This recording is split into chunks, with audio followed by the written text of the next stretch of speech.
Hello, and welcome to the Luse Companies. We are glad to have you here. This presentation was developed to help you understand our culture and expectations so that you can feel like part of the team from the very start. We're going to cover some important policies and procedures and talk a lot about safety. Our goal is to have every one of our employees go home to their families at the end of the day. Sounds like a good deal, right? Well, in order to make this happen, we have to make sure that everyone understands and follows these safety rules. We're going to cover a lot of information, but we won't necessarily go in depth on every topic, so think of this as an overview. Always ask your supervisor if you're not sure about something we cover or if you need more information. That's what they're there for. Let's get started. You should have three things in front of you: a pen, the general safety rules, and the new hire orientation training checklist. We are going to go through each topic, and you check yes if you understand the topic, or check no if you need more information about it. Once we finish your orientation, you'll meet with your supervisor to ask questions and get more information as needed. Once that's done, you'll sign your name and date at the bottom of the orientation checklist, stating that you understand all of these topics. So, sit up, drink that coffee, and let's get to it. The Luse Companies have been in business for over 100 years and are proud to be family-owned and operated. The Luse Companies consists of three companies that each have their own niche: Luse Thermal Technologies, Luse Environmental Services, and L&S Insulation. Our company is based upon our four cornerstones of success, our company values: trust, family, generosity, and humility. As stated in our mission statement, our aim is to provide products and services that exceed our customers' expectations and to serve our customers, employees, stockholders, industry, and community in a way that honors God. Safety is not something that we just say. It is the core of how we work. That's why we have a safety culture, not just safety rules. What do we mean by a safety culture? We mean that everyone understands the impact that one person's choices can have on all of us, because we understand that every one of us makes sure that every worker here has a safe work environment.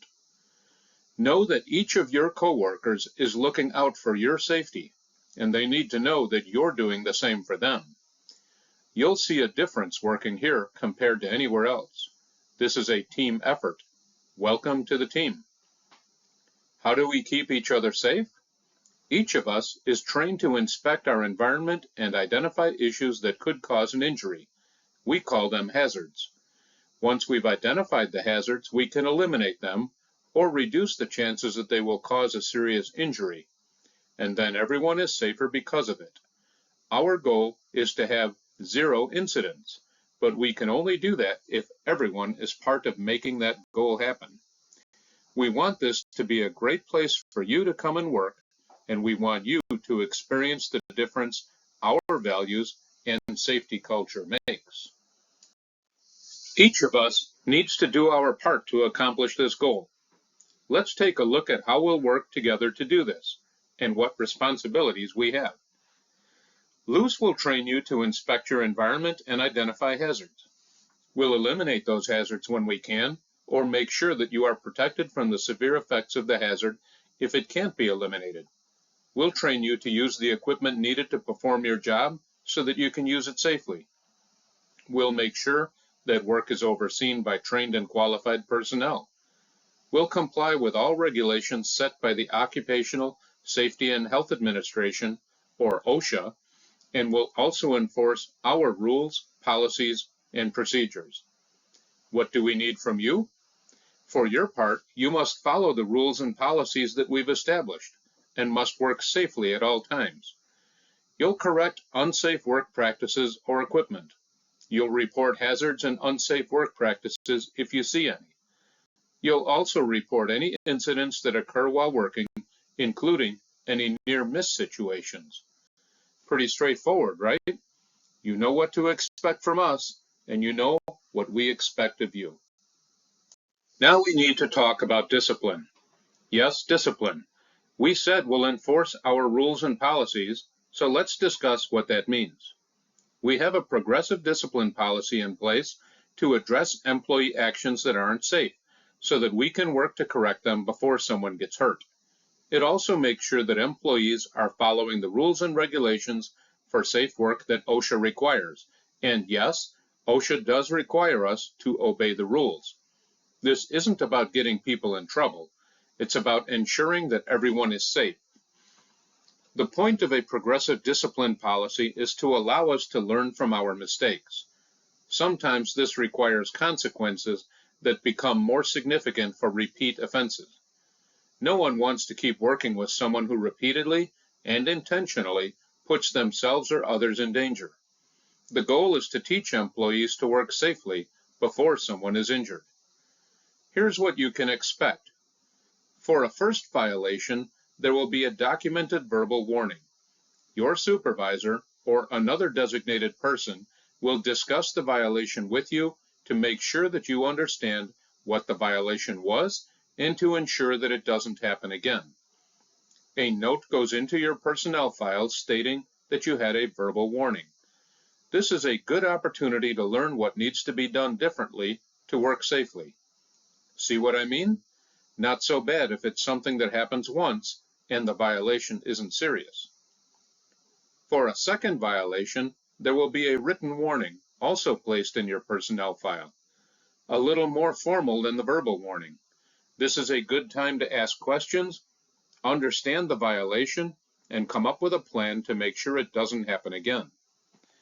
For a third violation, if we should get that far, the employee is reprimanded and given a multi-day suspension. Suspended employees aren't paid, so this should be a good wake-up call that the employee needs to work safer and soon. For a fourth violation, oh man, if you get to a fourth violation, well, the employee may be terminated at management's discretion. Let's please avoid this. Keep in mind that this is the typical progression for discipline. Management reserves the right to discipline any employee by escalating to appropriate levels up to and including termination. Certain violations may be serious enough that they will lead to immediate termination. The purpose of this policy is to make sure that employees know they are putting themselves or others in danger and to give them a chance to fix their behavior. We want to make sure that everyone is safe, if you haven't gotten that point yet. Too often, it's not the unsafe employee who gets hurt, but someone else. No employee will be disciplined or reprimanded for notifying their supervisor of a safety concern. If you see a safety concern, we want you to bring it to your supervisor's attention as soon as possible. If there is something you feel is an immediate danger to you or your coworkers, stop and report it right away so that no one gets injured. An important part of our safety culture is listening to everyone and encouraging everyone to report safety issues. We won't tolerate anyone who harasses or bullies another employee for any reason. In order to set a baseline, Luse has established a set of general safety rules that apply to all work sites. To keep everyone safe and in compliance with expectation, we must always wear the required personal protective equipment, or PPE, for the project. PPE requirements can vary from project to project, but our policy is that, at a minimum, employees wear long pants, a t-shirt with at least quarter-length sleeves, a hard hat, safety glasses, gloves when handling materials, and a high-visibility outermost garment such as a shirt, vest, hoodie, or jacket. If you are on the job site, you must be wearing the minimum PPE. You must also comply with the union drug testing policy or substance abuse policy for our host employer's site. Additional drug testing may be required if there is reasonable suspicion that an employee is under the influence of drugs or alcohol, or that drugs or alcohol may have contributed to an incident. Smoking is permitted only in designated areas, and some clients have a 100% no smoking policy on the site. This includes vaping and the use of e-cigarettes. As we said at the beginning, at the end of the day, we want everyone to return home safely and in one piece. To make that happen, we need to know about every incident that happens, big or small. We also need to know about near-miss and property damage incidents. The purpose is not to find fault or assign blame, but to investigate what happened, find its root cause, and do what we can to prevent it from happening again. You have the right and the obligation to report work-related injuries. Plain and simple, if you get hurt at work, immediately notify your supervisor or another supervisor if yours is not available. They will send you for first aid or medical treatment based on your injury so that you get the attention and treatment you need before the injury becomes worse. When injuries are reported, we will start an incident investigation to help figure out what happened. We want to prevent it from happening to anyone else. We need your cooperation and all the information that you can provide to keep you and everyone else safe. Just saying on the report, "My knee is a little sore," isn't enough. We need you to provide as many details as you can about when it happened, what you were doing, how it happened, and anyone who was with you who may have seen it happen. The more information you provide, the more we can do to prevent others from getting hurt. This is true for all incidents, including vehicle accidents, vandalism, and property damage. Don't worry about retaliation. You will not lose your job or be discriminated against for reporting your work-related injuries. Not only would that be wrong, but it is also illegal. Employees who are injured on the job need to get medical clearance before they can return to work. The doctor will need to document what the employee can and can't do safely so that the injury isn't aggravated and become worse. If the physician imposes restrictions on work ability, they will be given to the safety director and we'll work with the supervisor to determine if there is work available that you can perform safely. If there is, we'll let you know, and you'll come to work within those restrictions. Injured employees should be getting written restriction updates from their doctor after every appointment. One last thing. Those restrictions must be followed at work and off work, including at home. Yes, you heard me. If the employee isn't supposed to lift more than 30 pounds at work, well then they shouldn't do that at home either. Imagine that. It's not like going home miraculously cures you while you're there, but then coming to work makes you injured again, right? It sounds silly, I know, but believe it or not, some people do this kind of thing. Don't be one of them. We are committed to providing you and all personnel with a safe work environment, including one free from workplace violence. Make sure you pay attention to this. Workplace violence is not limited to physical acts such as punching, kicking, biting, scratching, and all that other nonsense. We're talking about any act or threat of physical violence made by one employee or visitor against another that affects their life, health, safety, well-being, family, or property. This means that any action that falls into this definition will result in disciplinary action. So, no intimidation, no physical or sexual harassment, and no threats made directly or indirectly by words, gestures, or even symbols. This is serious business, my friend. Violating this policy will lead to disciplinary action, which could include termination. Keep in mind, some instances may result in criminal charges as well. Report all threats or acts of violence, whether direct or indirect, as soon as possible. This includes threats observed rather than experienced. If you see intimidating or threatening behavior, report it to your supervisor. It may not be you today, but what about tomorrow? Threatening behavior has no place in the workplace. If you can't reach your supervisor, then contact another supervisor. Be specific in your report of the facts of the incident. Each job site is unique. The middle of a crisis or an emergency is not the time to stop and ask yourself, what should I do? During an emergency is the worst time to develop an emergency action plan. Knowing what to do and when to do it before the emergency happens can save lives. What do you need to do? Know and understand the emergency programs and procedures. You should be aware of what to do in the event of an evacuation because of fire or power outages, or where to shelter in the event of severe weather. Review these plans carefully. Each site and project will have a slightly different plan, which is why when you are new to the site, review of the plan is important. You should know your primary and secondary evacuation routes, as well as your assembly place. Review these with your supervisor. You must know where the first aid kit is, where the nearest clinic or hospital are, and who on the site is designated as a first responder. Summoning emergency services is typically done by calling 911, but some sites have specific contact numbers and response protocols, so it is extremely important to know what to do before the emergency occurs.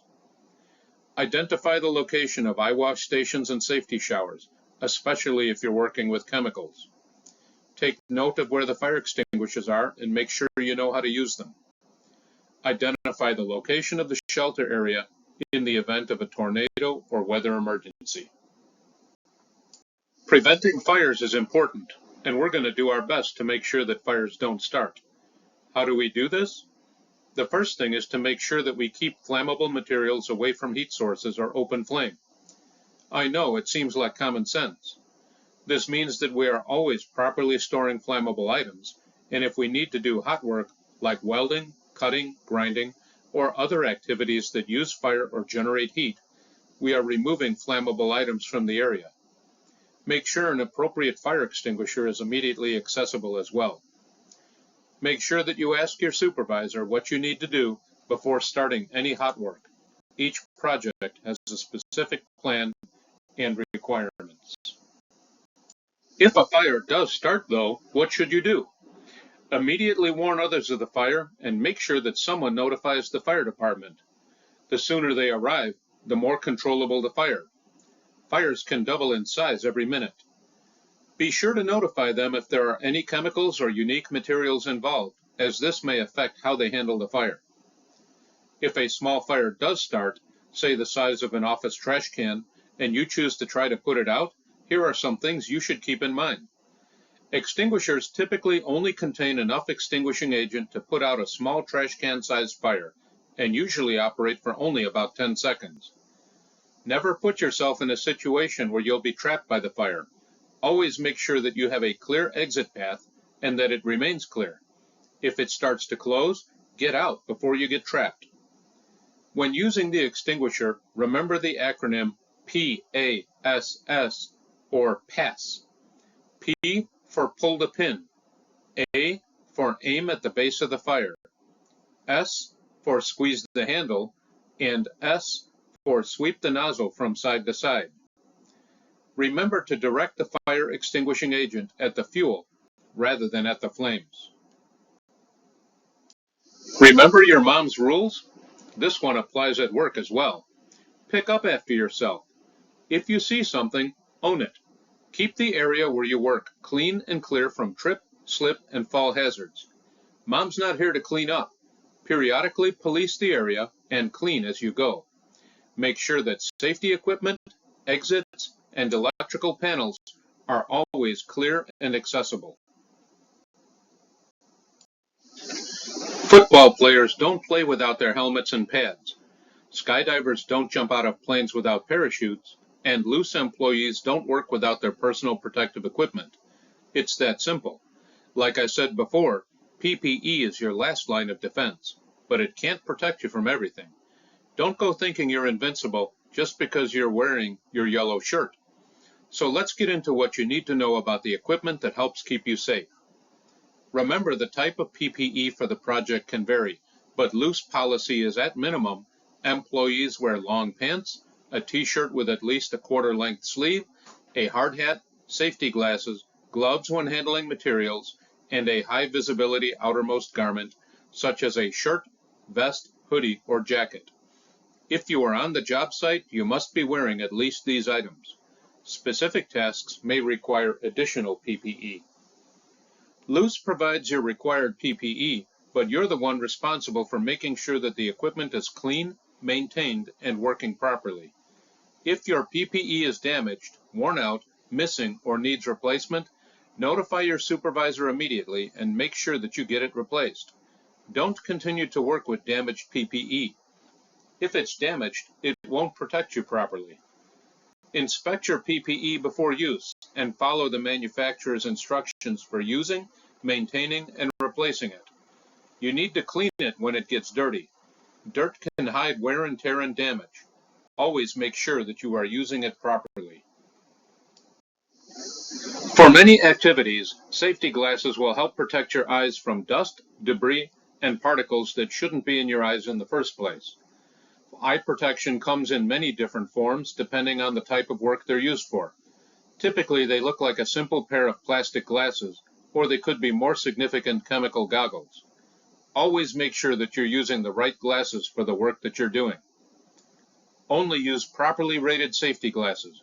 Rated glasses go through some pretty tough testing to get that rating, so they will protect your eyes more than a pair of sunglasses or non-safety prescription glasses. They're legit if they're marked with a Z87, Z87.1, or Z87 Plus rating. Prescription and sunglasses provide extremely limited protection and may actually increase your risk of eye injury on impact.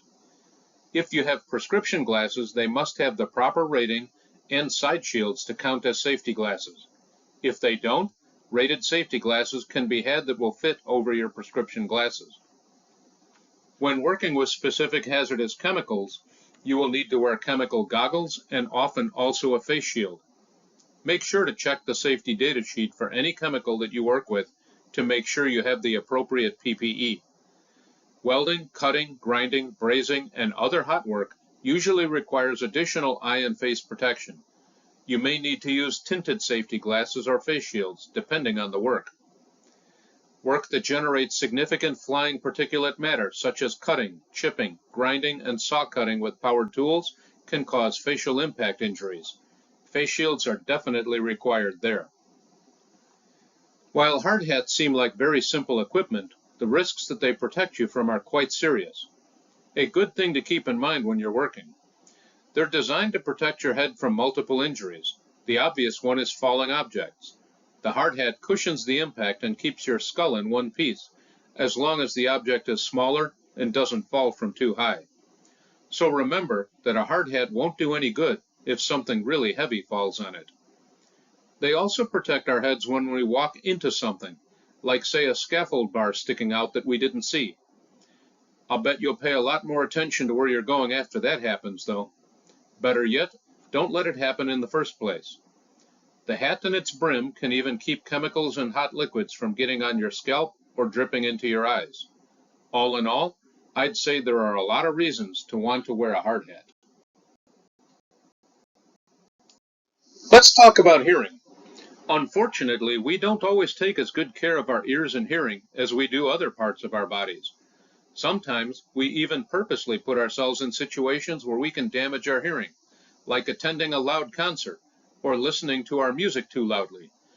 Luckily, the folks at OSHA have established strict guidelines about hearing protection, which means that your hearing won't be damaged at work, even if you choose to damage it in your free time.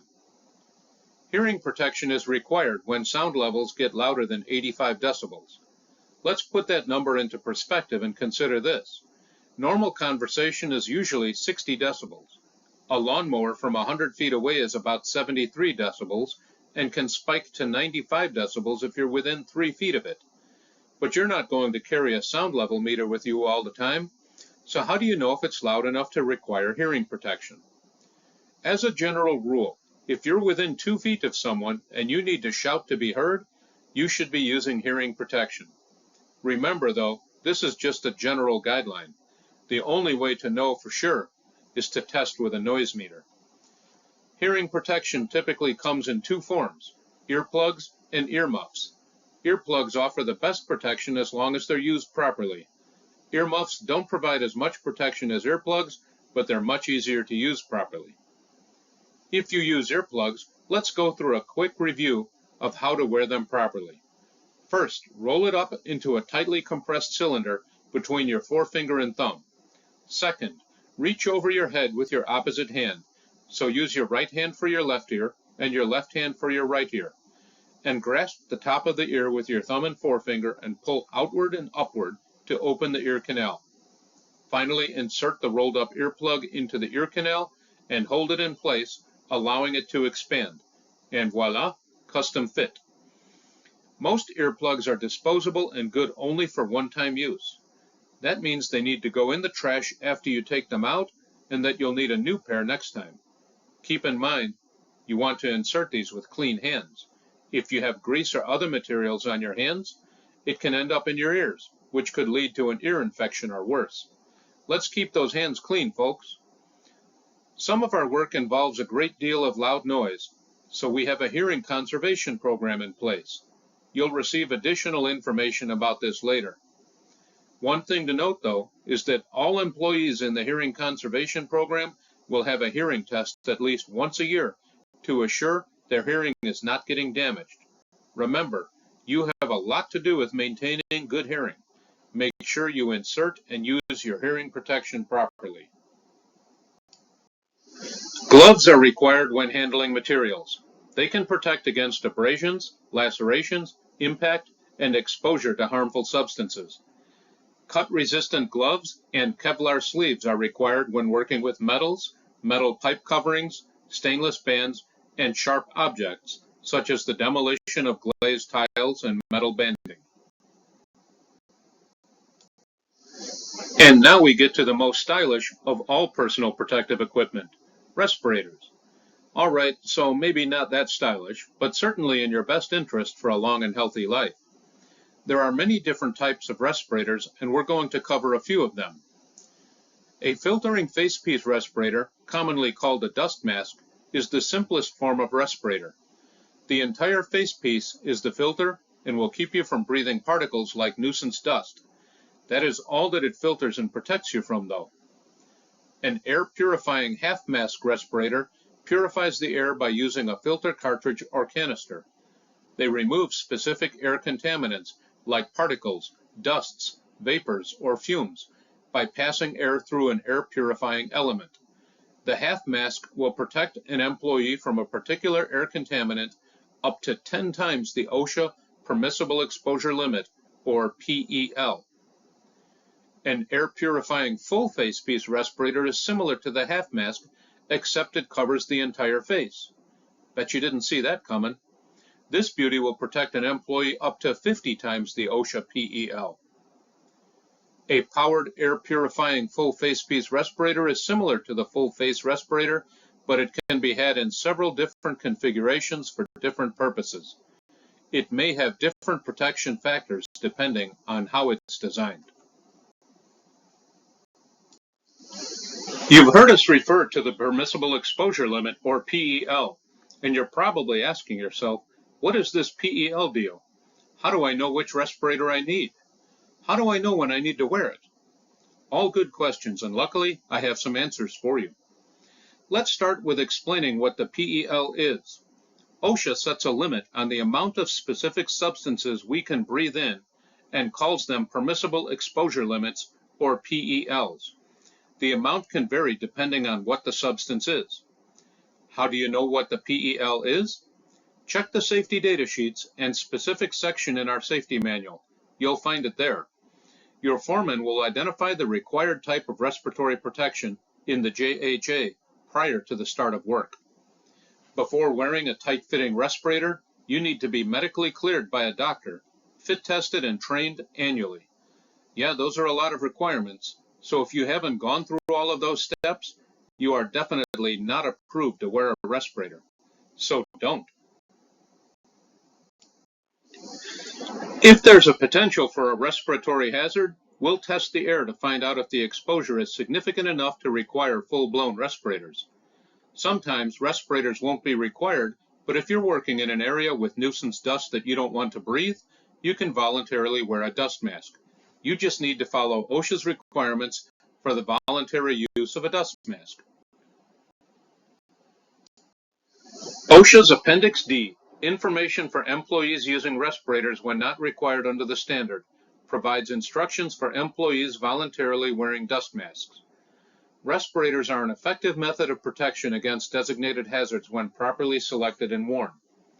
Dust mask use is encouraged, even when exposures are below the exposure limit, to provide an additional level of comfort and protection for workers.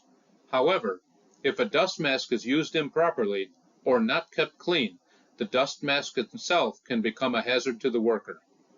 Sometimes workers may wear dust masks to avoid exposure to hazards, even if the amount of the hazardous substance does not exceed the limit set by OSHA standards. If your employer provides dust masks for your voluntary use, you need to take certain precautions to be sure the dust mask itself does not present a hazard. You should do the following. Read and heed all instructions provided by the manufacturer on use, maintenance, cleaning and care, and warnings regarding the dust mask limitations. Choose dust masks certified for use to protect against the contaminant of concern. NIOSH, the National Institute for Occupational Safety and Health of the U.S. Department of Health and Human Services, certifies respirators. A label or statement of certification should appear on the dust mask. It will tell you what the dust mask is designed for and how much it will protect you. Do not wear your dust mask into atmospheres containing contaminants for which your dust mask is not designed to protect against. For example, a dust mask is designed to filter dust particles and will not protect you against gases, vapors, or very small solid particles of fumes or smoke. It will also not protect you in an oxygen-deficient environment. Keep track of your dust mask so that you do not mistakenly use someone else's dust mask. That's gross. Pretty straightforward, right? We will review this friendly message from OSHA on an annual basis. Now let's review how to properly put on and wear a dust mask. Like all PPE, you must inspect the dust mask before every use. The mask must have double straps and a NIOSH rating at least N95. How will you know? The word NIOSH will be printed on the front of the mask. It can't have any rips or tears, must be clean of debris, oils, and chemicals. One other thing to note, dust masks and respirators don't fit properly over facial hair. This can prevent them from creating the proper seal that protects you from those harmful dusts and particles. I know you're really proud of that handlebar mustache, but it's got to go if you'll be wearing any kind of respirator. After you've inspected it, now you can put it on. Make sure you wear it correctly. Check out this handy video that walks you through putting on and properly fitting a typical dust mask.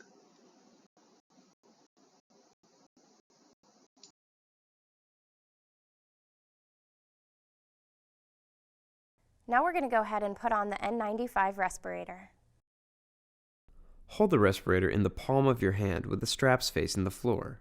Place the N95 respirator on your face, covering your nose and mouth. Pull the bottom strap up and over the top of your head, and put it behind your head below your ears. Take the upper strap and put it behind your head towards the crown of your head. Mold the nosepiece of the respirator over the bridge of your nose to obtain a tight seal. Always follow the manufacturer's instructions for wearing a respirator. Perform a fit check to ensure there is a good seal against the skin. Sometimes we need to get into potentially dangerous spaces to perform maintenance, repairs, or inspections. To make matters worse, the dangers aren't always obvious. OSHA is very concerned about these and calls them confined spaces. I try not to hammer you with definitions, but this is one we need to cover. OSHA defines confined spaces with 3 requirements. First, the space must be large enough and so configured that an employee can bodily enter and perform assigned work. So, any space that a person could reasonably, though sometimes uncomfortably, fit into to do work is the first part. These aren't just small spaces either. A silo or a large pit can be a confined space too. The second requirement is that the space has limited or restricted means for entry or exit. They mean that spaces might only have 1 or 2 openings that a person can use to get into or out of the space.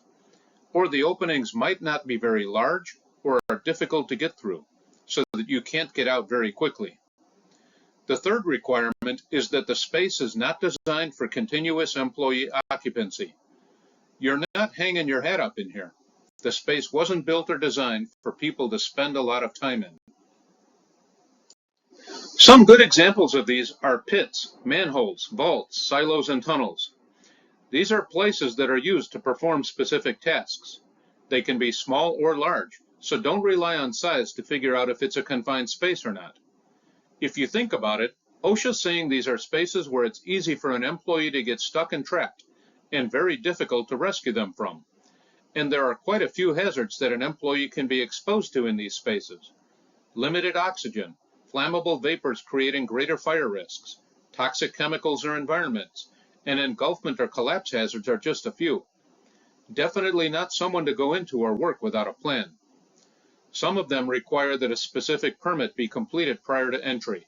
It's a valuable plan that says that all of the hazards have been eliminated or controlled. Confined spaces are serious business and can contain significant hazards. Signage should state whether the space is permit required or not. If you're not sure if it's a confined space and it's not labeled, it's best to talk to your supervisor before entering. One last thing to be aware of. If someone gets trapped in a confined space, they should only be rescued by someone who is properly trained and authorized to perform rescues in a confined space.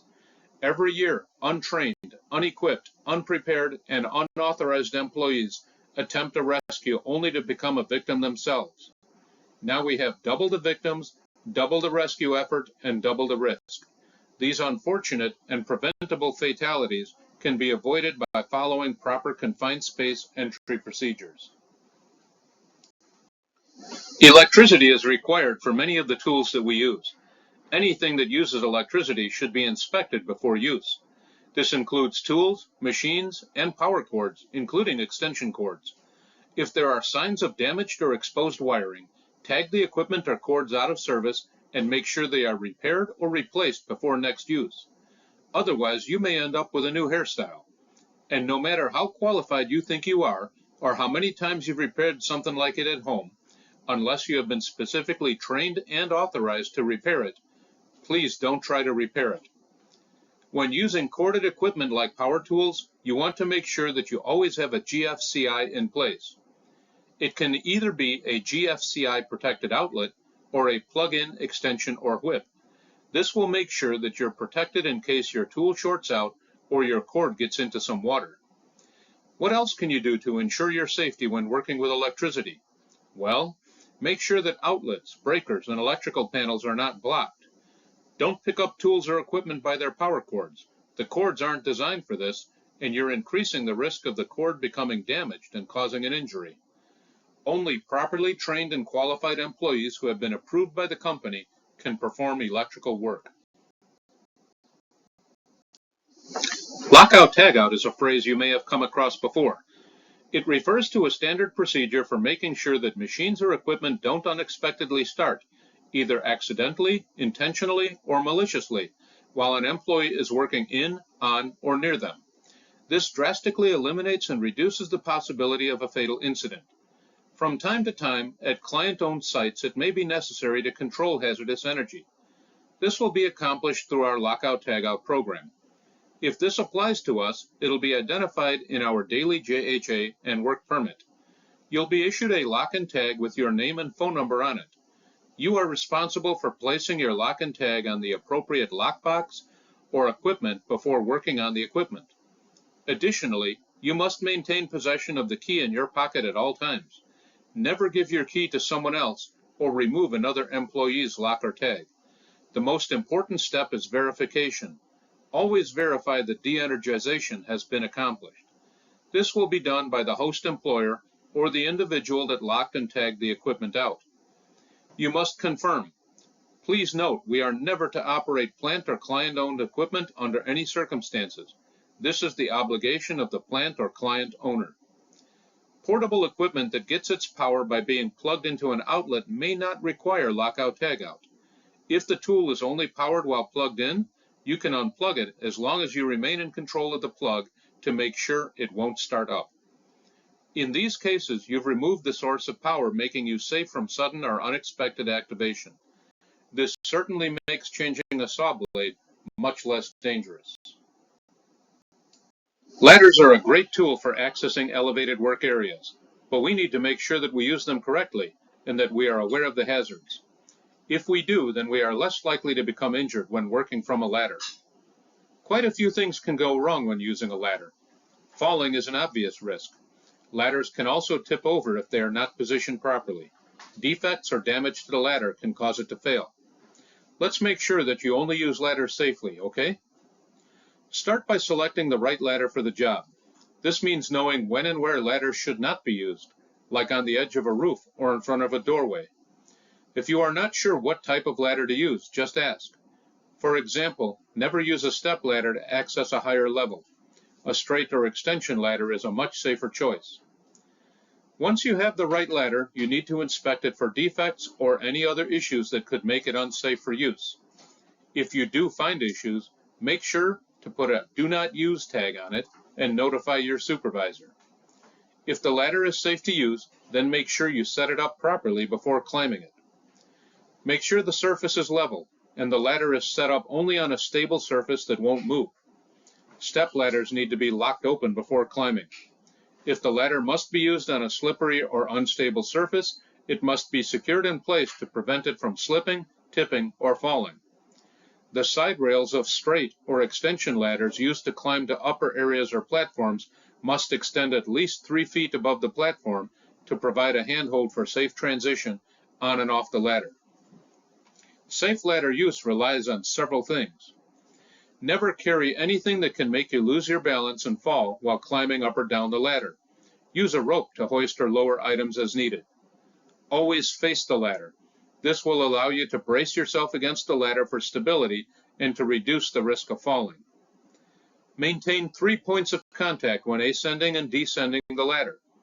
That means you always have at least 2 feet in one hand or 2 hands and 1 foot on the ladder steps or rungs at all times. Remember the belt buckle rule. Never overreach to the sides and keep your torso within the side rails of the ladder. With all the machinery and equipment we work around, we find that workers often overlook simple common hazards. This is probably why slips, trips, and falls cause more workplace injuries and fatalities than any other hazard.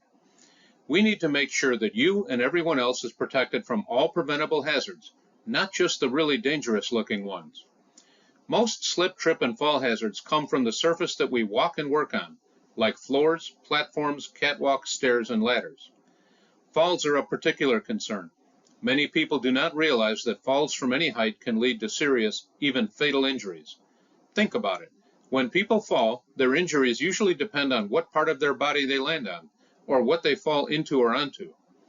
At the very least, some type of fall protection is required wherever someone could fall 4 feet or more, or into dangerous machinery or equipment. This includes openings in walls like chutes as well. Wet, slippery floors can lead to all kinds of incidents and injuries, so make sure that any spills are cleaned quickly. Some tasks might need to be done in wet environments, so mats or platforms may be necessary to give you a dry surface to stand on. Holes in floors and walkways can make a person trip, twist their ankle, or stumble and fall to a lower level or into dangerous equipment. We don't want that happening to anyone. All holes in vertical surfaces, such as windows and doors that are large enough for a person's whole body to fall through, especially if they would contribute to a fall at least 4 feet for our general industry clients and 6 feet for our construction clients, or into dangerous environments, must be protected by guardrails or personal fall protection equipment must be used. Holes that are larger than 2 inches in their least dimension in horizontal surfaces, such as floors and roofs, must be covered. Skylights, hatches, and manholes are also good examples of this type of hazard. Guardrails protect us as long as we don't try to bypass them. Guardrails are not ladders or working platforms, so do not climb on them, over them, or stand on them to perform work. The whole point of guardrails is to prevent us from falling off surfaces or into dangerous equipment. That protection does not work if people stand on them or climb outside of them. This includes working on ladders or scaffolds near guardrails. Make sure to replace removable guardrails and close gates behind you. When guardrails and hole covers cannot protect us from falls greater than 4 feet for our general industry clients and 6 feet for our construction clients, personal fall protection must be worn. Personal fall protection systems consist of the ABCs: anchor points, body harnesses, and connecting devices, such as lanyards and self-retracting lifelines commonly referred to as yo-yos or retractables. Depending on the setup, they can stop falls from happening by restricting an employee's movement, while others stop a person mid-fall, preventing them from hitting surfaces and objects below. These systems can only be used by employees who are specifically trained and authorized to use them. You will be trained on the specific system you will use. Before each use of a personal fall protection system, you must inspect it. Look for signs of tearing, wear, fraying, chemical damage, welding spatters, or anything else that could weaken the harness, the lanyard, or any other component. If you find any defects, do not use those components. Mark the damaged components as "do not use" and give them to the supervisor. Make sure that the harness fits you properly. It should be snug. People have been seriously hurt after falling while wearing a loose harness, even though everything else was set up correctly. Make sure that the D-ring sits between your shoulder blades. The chest strap must fit directly across your pectorals, and the leg and shoulder strap should fit snugly. A good way to test adjustment is to slide your open hand between the straps and your body, then make a fist and attempt to pull it back out. If you can pull your fist out, the straps need to be tightened. Check shoulder, waist, and leg strap adjustment. Scaffolds allow us to work at heights more safely than other methods. Of course, they are only safe if used correctly. So, how do we use them safely? First of all, choose and use the right scaffold for the work. Whether it's a frame scaffold, a rolling scaffold, or a scissor lift, use the one that is right for the work that you need to do. Second, understand scaffold hazards so that you can protect yourself from them. Many scaffolds have guardrails that will keep you from falling, though sometimes you'll need personal fall protection as well, especially when working at heights greater than 10 feet from a lower surface. Please do not build or alter scaffolds unless specifically trained to do so. Most of the time, qualified scaffold erectors will erect and modify the scaffolds we use. An important part of using scaffolds safely is to inspect them before use. All braces must support the scaffold's vertical members, fit properly, and be properly pinned, locked, and secured. All pieces and components must be present, and the scaffold's access ladder must be undamaged and free of debris. Platforms that are 10 feet or higher above the ground must have securely connected guardrails. Mobile scaffolds with casters or wheels must have working positive wheel and swivel locks. If you find any issues after inspecting the scaffold, notify your supervisor immediately. Do not use the scaffold until the issues have been fixed. Falling tools and materials can seriously injure people below you, so make sure that you have protection set up so they can't fall on people below. Establish warning lines or barricades to prevent people from entering the hazard area. Tethering or tying your tools to the scaffold can also prevent them from falling. If they do, you won't have to climb all the way back down to retrieve them. Also, look out for electrical wiring or power lines around you. Make sure your scaffolds are set up at least 10 feet away from any wiring. Any closer, and the power lines will need to be de-energized or shielded. Only use the designated ladders, stairs, or ramps to access platforms. Never climb cross braces or end frames that are not designed to be used as ladders. Keep both feet firmly on the platform at all times and never climb or stand on the guardrails or other objects like buckets or ladders while on a scaffold platform. Scaffold levels must be fully planked to reduce fall hazards. Occasionally, we may be tasked with operating a scissor lift to reach our work area. It is imperative when operating any type of mobile equipment, scissor lift, boom lift, or forklift, that you are properly trained and evaluated by the Luse companies. All scissor lifts and mobile equipment must be inspected prior to use. The manual must be present on the platform, and all controls must be labeled. Additionally, you must know the weight capacity of the scissor lift prior to operation. Some clients require that we wear personal fall protection when operating scissor lifts. If this is required, please connect to the approved anchorage point within the scissor lift basket. Prior to operating the scissor lift, a site evaluation must be conducted. The evaluation must consider overhead obstructions as well as site ground conditions. Some common obstacles include piping, natural gas lines, electrical conduits, threaded rods, overhead electrical lines, sprinkler piping, structural components, or anything else that may become a struck by, caught between, or tip over hazard. If your vision is obstructed or there are obstacles on the ground, always use a spotter so you do not hit anything or drive off an edge. Move electrical cords, hoses, and other obstructions out of the way. Do not simply drive over them. Doing so can lead to equipment damage. The same applies to using a boom or aerial lift to access the work area. Training and authorization by Luse are critical. It is up to you, the user, to read the operator's manual and perform the pre-operational checks that are required. Make sure all controls are labeled and all other warning labels and placards are visible, and identify the lift's load capacity. Always keep your feet on the floor of the platform. Never step up on anything for better reach. Don't stand on the mid-rail, top rail, or toe board, and never step up on other items such as boxes or ladders to gain additional height. Always wear your personal fall protection equipment while in an aerial lift. This must be done even if only moving the lift from one point to another. As the lift is moved, the platform will bounce, sometimes with enough force to launch you from the platform. Operate the lift on a firm, stable surface and keep the gates closed at all times. Before operating the lift, check the worksite and area for any hazards.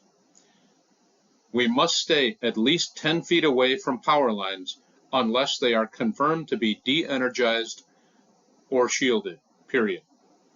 One more thing, never work off a mobile elevating work platform without a rescue plan in place.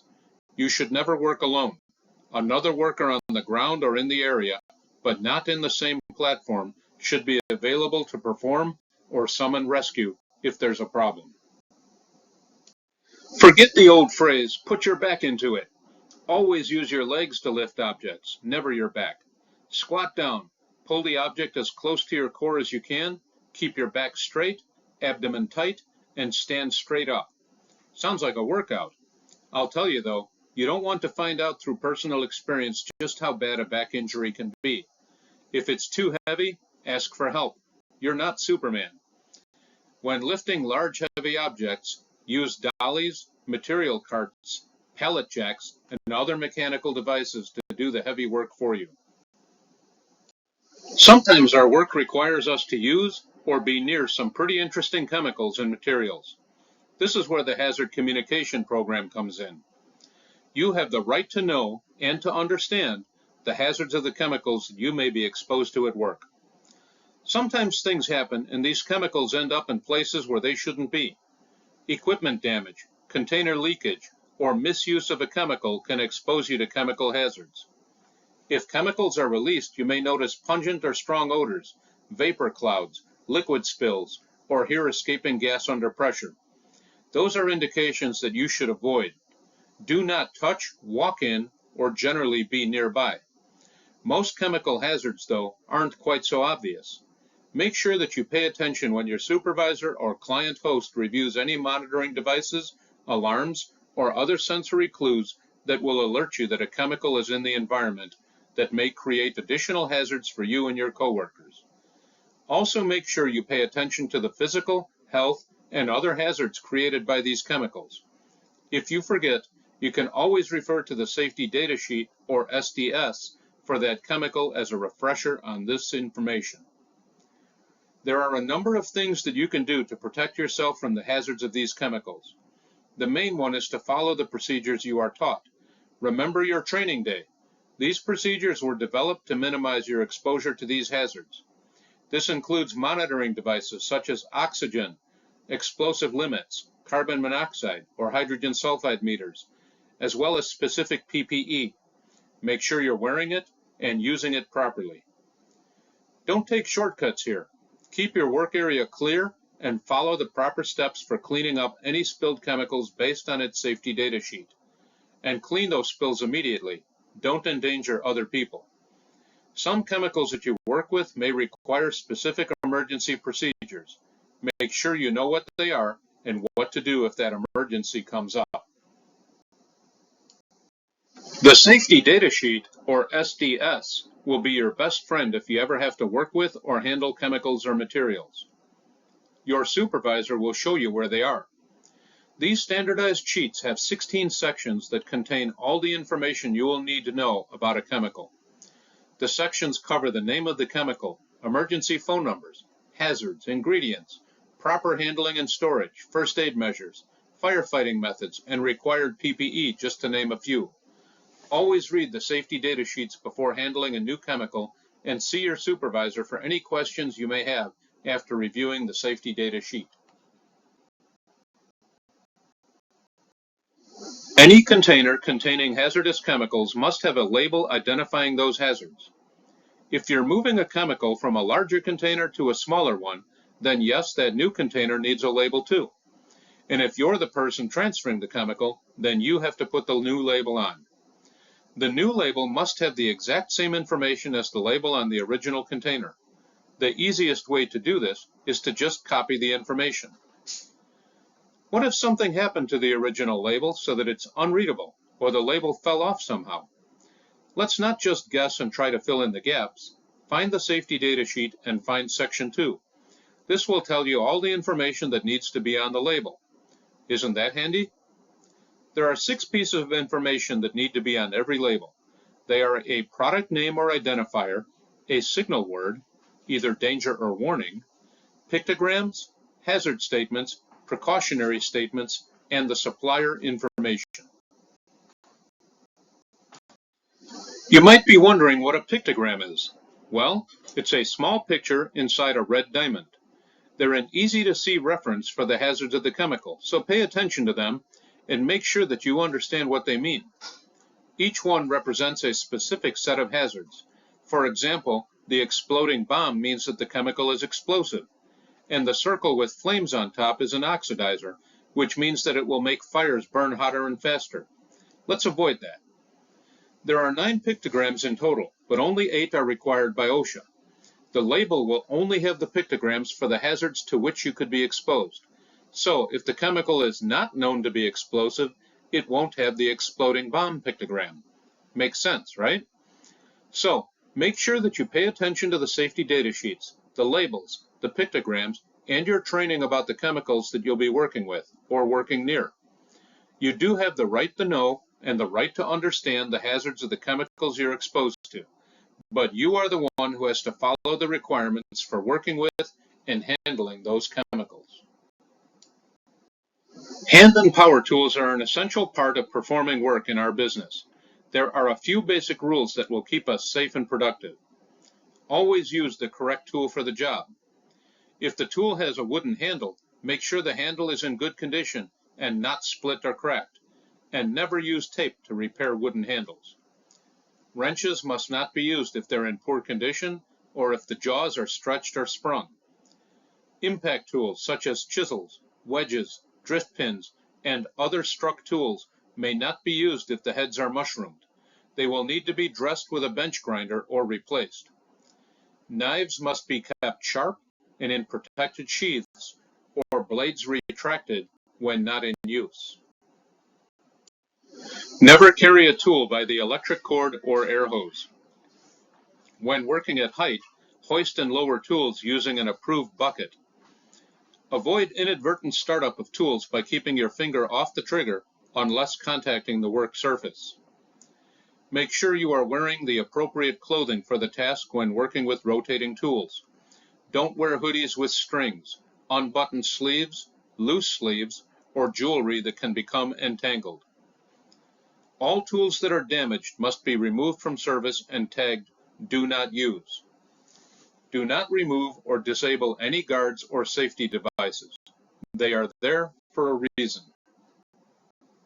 When hand and power tools expose employees to flying dust and debris or splashing liquids, we must wear the appropriate PPE. Usually this means we must wear safety glasses or goggles in conjunction with a face shield. If you're unsure what is required, ask your foreman for guidance. Many hazards with hand and power tools can be avoided if these basic rules are followed. Keep all tools in good condition with regular maintenance. Use the right tool for the job. Inspect each tool for damage before use. Operate tools in accordance with the manufacturer's instructions, and always use the proper PPE. Through the course of employment, you may be asked to drive company-owned or provided vehicles. Prior to driving a company vehicle, you must possess a valid driver's license.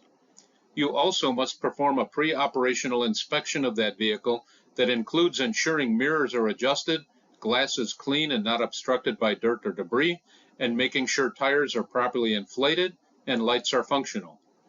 When driving a company vehicle, keep in mind our company name and image is at stake. Essentially, you are a moving billboard. Drive respectfully and courteously. Avoid distractions such as using a cell phone, drinking, or eating. Ignore aggressive drivers and don't become one yourself. Please give yourself enough time to get where you're going.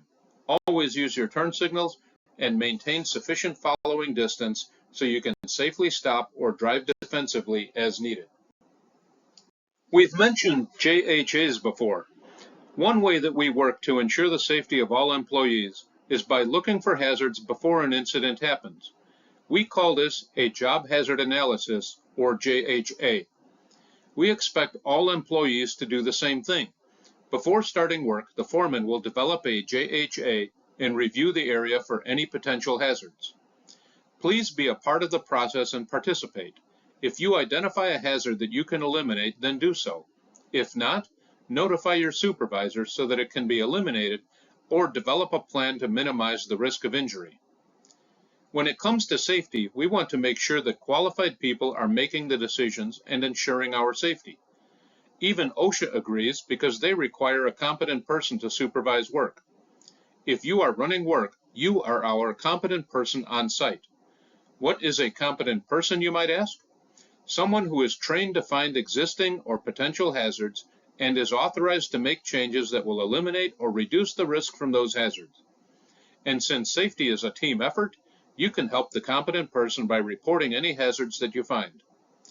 Employees are expected to participate with weekly toolbox talks and inspections of the work area, their tools, and equipment. This concludes the new hire orientation. Thanks for sticking it out with me. A few last helpful reminders for you. At the Luse companies, we take safety very seriously. We are happy that you are part of our team. Being a part of that team means that you are part of our safety team as well. Each employee has the right and authority to stop work if they see or feel something is unsafe. As mentioned before, please report any questions or concerns you have to your immediate supervisor. And thank you for being a part of the safety team and a part of the Luse companies. Stay safe.